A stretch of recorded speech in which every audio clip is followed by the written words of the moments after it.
Hi hello ನಮಸ್ಕಾರ. ಎಲ್ಲರೂ ಹೇಗಿದ್ದೀರಾ? ನಂಗನ್ಸ್ದಂಗೆ ಎಲ್ಲರೂ ಚೆನ್ನಾಗೇ ಇರ್ತೀರಾ. ನಾನಿವತ್ತು KCETಯ 2ನೇ ಸುತ್ತಿನ ಆಪ್ಷನ್ ಎಂಟ್ರಿ ಬಗ್ಗೆ ಒಂದು ಇಂಪಾರ್ಟೆಂಟ್ ಅಪ್ಡೇಟ್ ತಂದಿದ್ದೀನಿ. ಅದೇನೆಂದರೆ, ಕಳೆದ ಕೆಲವು ಗಂಟೆಗಳಿಂದ KE ಅಧಿಕೃತ ವೆಬ್ಸೈಟ್ನಲ್ಲಿ 2ನೇ ಸುತ್ತಿನ ಆಪ್ಷನ್ ಎಂಟ್ರಿ ಲಿಂಕ್ ಬಿಟ್ಟಿದ್ದಾರೆ. ಆದರೆ ಬಹುತೇಕ ವಿದ್ಯಾರ್ಥಿಗಳು ಲಾಗಿನ್ ಆಗುವಾಗ ಕೆಲವು ಸಮಸ್ಯೆಗಳನ್ನು ಎದುರಿಸುತ್ತಿದ್ದಾರೆ. OTP ಬರದೇ ಇರುವುದು ಅಥವಾ OTP ಹಾಕಿದ ನಂತರ ಮತ್ತೆ ಮೊದಲನೆಯ ಪುಟಕ್ಕೆ ವಾಪಸ್ ಹೋಗುವುದು, ಹೀಗೆ ತಾಂತ್ರಿಕ ಸಮಸ್ಯೆಗಳು ಕಾಣಿಸಿಕೊಳ್ಳುತ್ತಿವೆ. ಇದಕ್ಕಾಗಿ ನೀವು ಚಿಂತಿಸಬೇಡಿ. ಲಿಂಕ್ ಹೊಸದಾಗಿ ಬಿಟ್ಟಿರುವ ಕಾರಣದಿಂದ ಇದಾಗುವುದು ಸಹಜ. ನೀವು ಕೆಲವು ಗಂಟೆಗಳ ನಂತರ ಮತ್ತೆ ಪ್ರಯತ್ನಿಸಿ, ಬಹುಶಃ ಸಮಸ್ಯೆಯು ಸರಿಹೋಗುತ್ತದೆ. ಇನ್ನೊಂದು ಪ್ರಮುಖ ವಿಷಯ ಏನೆಂದರೆ, ಯಾರು BAMS ಕೋರ್ಸ್ಗೆ ಅರ್ಜಿ ಸಲ್ಲಿಸಲು ಬಯಸುತ್ತೀರೋ ಅವರಿಗೂ ಈ ಬಾರಿ ಆ ಕೋರ್ಸನ್ನು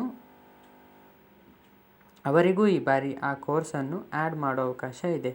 ಆದರೆ ಇಂಜಿನಿಯರಿಂಗ್, ನರ್ಸಿಂಗ್ ಅಥವಾ ಫಾರ್ಮಸಿ ಕೋರ್ಸ್ಗಳಿಗೆ ಹೊಸ ಕಾಲೇಜುಗಳನ್ನು ಸೇರಿಸಲು ಸಾಧ್ಯವಿಲ್ಲ. ಆದರೆ ನೀವು ಈಗಲೇ ನಿಮ್ಮ ಪಟ್ಟಿಯಲ್ಲಿರುವ ಕಾಲೇಜುಗಳನ್ನು ಡಿಲೀಟ್ ಮಾಡಬಹುದು ಅಥವಾ ನಿಮ್ಮ ಆದ್ಯತೆಯ ಕ್ರಮವನ್ನು ಬದಲಾಯಿಸಬಹುದು. ಅಂದರೆ ಕಾಲೇಜುಗಳ ಕ್ರಮವನ್ನು ಮೇಲೆ ಅಥವಾ ಕೆಳಗೆ ಬದಲಾಯಿಸಬಹುದು. ಈ 2ನೇ ಸುತ್ತಿನ ಆಪ್ಷನ್ ಎಂಟ್ರಿ ಕೊನೆ ದಿನಾಂಕ ಆಗಸ್ಟ್ 25. ನಿಖರವಾದ ಸಮಯವನ್ನು ಇನ್ನೂ ತಿಳಿಸಿಲ್ಲ. ಸಮಯದ ಬಗ್ಗೆ ಏನಾದರೂ ಅಪ್ಡೇಟ್ ಬಂದರೆ ನಾನು ನಿಮಗೆ ಖಂಡಿತ ತಿಳಿಸ್ತೀನಿ. ಧನ್ಯವಾದಗಳು.